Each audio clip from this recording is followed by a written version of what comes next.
उत्तराखंड में आई भीषण आपदा के बाद वायुसेना के मी-17 और चिनूक हेलीकॉप्टर उत्तराखंड के केदारनाथ पहुंच गए और वहां फंसे लोगों को बचाने में जुट गए। उत्तराखंड में एक दिन पहले कई जगहों पर बादल फटे थे। केदारनाथ में भी बादल फटा था। इसके बाद जबरदस्त बारिश हुई थी और करीब 30 मीटर सड़क वहां बहने वाली नदी में समा गई थी। हजारों लोग फंस गए। इसके बाद लोगों को बचाने की कोशिश शुरू हुई, लेकिन पहाड़ के लगातार खिसकने से परेशानी बढ़ गई, क्योंकि केदारनाथ के जिस रूट से लोगों को निकालने की कोशिश की गई उस रूट पर पहाड़ खिसक गया। पहले बड़े बड़े पत्थरों ने गिरना शुरू किया, उसके बाद पहाड़ का एक बड़ा हिस्सा खिसका और नीचे आया। इससे पूरे इलाके में धूल तो फैली गई, ऊपर से रास्ता भी बंद हो गया। इसके बाद एनडीआरएफ ने नया तरीका अपनाया। उसने एक और रास्ता निकाला और केदारनाथ में फंसे लोगों को उस रास्ते से निकालना शुरू किया। केदारनाथ में फंसे हुए लोग ऊबड़ खाबड़ रास्ते से होते हुए सुरक्षित निकल आए और बताया गया कि इस तरीके से एनडीआरएफ ने करीब 2000 लोगों को वहां से निकाला। लेकिन केदारनाथ से हजारों लोगों का सुरक्षित निकलना अभी बाकी है, क्योंकि केदारनाथ में बादल फटने के बाद मंदाकिनी नदी का जलस्तर बढ़ गया था और करीब 30 मीटर सड़क नदी में समा गई थी। केदारनाथ यात्रा पर गए हजारों लोग फंस गए थे। बिना सड़क उनका आगे बढ़ना मुश्किल हो गया था। इसके बाद एनडीआरएफ ने दूसरे रास्ते से लोगों को निकालना शुरू किया, लेकिन खराब रास्ते पर सफर करना सबके बस की बात नहीं थी। इसलिए उत्तराखंड सरकार ने एक दिन पहले केंद्र सरकार से बात की थी और लोगों को बचाने के लिए वायुसेना के हेलीकॉप्टर भेजने की मांग की थी।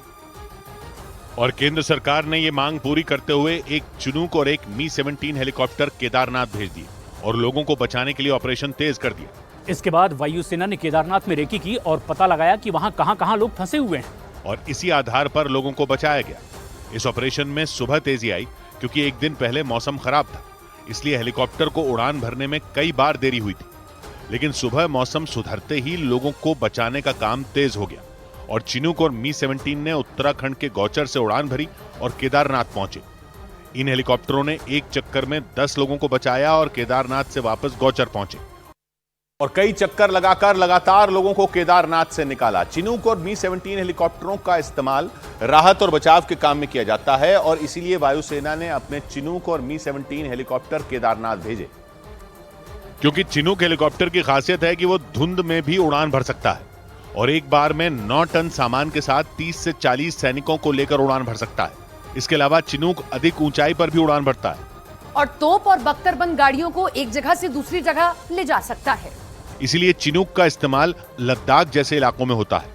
इसे भारत में देवदूत भी कहते हैं, क्योंकि प्राकृतिक आपदा जैसे कि पहाड़ खिसकना, बादल फटना या फिर बाढ़ जैसे हालात बनने पर चिनूक किसी देवदूत की तरह काम करता है। उत्तराखंड के केदारनाथ में भी भारतीय वायुसेना के इसी देवदूत को उतारा गया और लोगों को बचाया गया। इस काम में मी-17 ने भी चिनूक का साथ दिया, क्योंकि मी-17 की खासियत भी चिनूक से मिलती जुलती है। इसे भारी वजन उठाने और राहत के काम में इस्तेमाल किया जाता है और इसीलिए केदारनाथ में बादल फटने के बाद आई इमरजेंसी में भी मी-17 को मैदान में उतार दिया गया। लेकिन एनडीआरएफ का काम नहीं रुका, क्योंकि केदारनाथ में हजारों लोग फंस गए थे। इसलिए एक तरफ वायुसेना के हेलीकॉप्टर काम पर लगे तो दूसरी तरफ एनडीआरएफ भी काम में जुटी रही और उसने एक वैकल्पिक रूट तैयार करके केदारनाथ में फंसे लोगों को निकालना शुरू किया। यहाँ से सीधे नीचे को रस्सियां डालकर नीचे उनको लाया जा रहा है। वहां से आप तस्वीरों में देखेंगे नीचे पत्थरों पर मंदाकिनी नदी के ठीक किनारे किनारे ये रस्सियां डाली गई हैं। न्यूज 18 की टीम उस जगह पहुंची जहां पर हजारों श्रद्धालु फंस गए थे, क्योंकि बादल फटने के बाद रास्ता ही गायब हो गया। सोनप्रयाग से गौरीकुंड की तरफ सड़क जाती है, लेकिन परसों जो जलजला आया था, जो बादल फटा था, उसके बाद पूरी सड़क मंदाकिनी नदी में समा गई है। रास्ता गायब होने की वजह से लोगों का उस पार से इस पार आना ही मुश्किल हो गया। एनडीआरएफ ने पथरीले रास्तों पर मंदाकिनी नदी के किनारे से होते हुए लोगों को निकालना शुरू किया। जिस जगह से रास्ता टूटा था वहां से एक रस्सी के जरिए लोग नीचे पहुंचे और फिर मंदाकिनी नदी के किनारे से होते हुए और पत्थरों पर चलते हुए उस जगह पहुंचे जहां जाल लगाया गया था।